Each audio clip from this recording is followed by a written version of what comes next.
প্রায় ৩ লক্ষ মানুষ এখানে পানিবন্দী আছেন।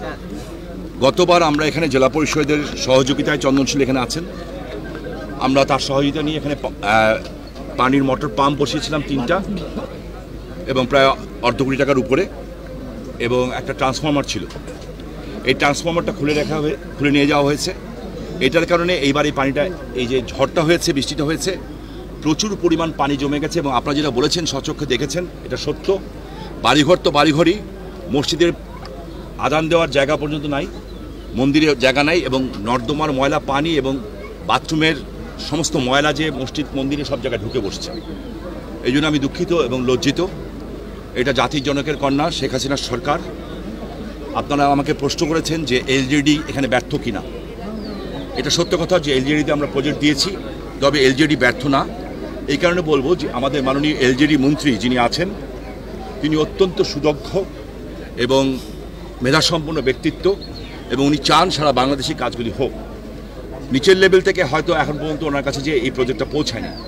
আমার দৃঢ় বিশ্বাস যদি এই প্রজেক্ট ওনার কাছে যে পৌঁছায়, এই এলাকাবাসীর এই কষ্ট, এই ফুটেজ দেখার পরে অবশ্যই উনি আরও এই কাজটি ত্বরান্বিত করবেন।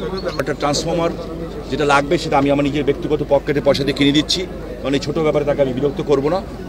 তবে 80-90 লক্ষ টাকা যে বিলটা আছে, আমরা জেলা প্রশাসনের সাথে কথা হয়েছে এবং আমি নিজে ডিও লেটার দিয়ে এটা মৌকুব করার জন্য চাবো। কিন্তু এর পরবর্তী যে বিলগুলি হবে সেগুলি আমরা দেওয়ার চেষ্টা করব, এবং কীভাবে দিব সেটা আমরা ব্যবস্থা করব।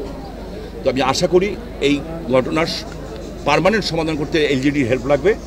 আর আপাতত যে অবস্থাটা আছে, আমরা একটা নতুন ট্রান্সফরমার কিনছি, আগামীকালের মধ্যে আমি কেনার জন্য টাকা দিয়ে দিয়েছি।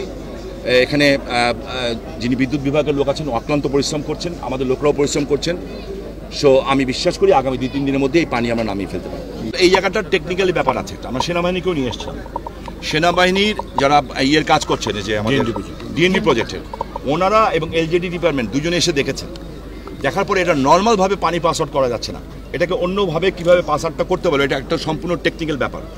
এবং আমাকে বলা হয়েছে যেটা স্পেশাল প্রজেক্ট করে ঢাকায় অলরেডি পাঠানো হয়েছে।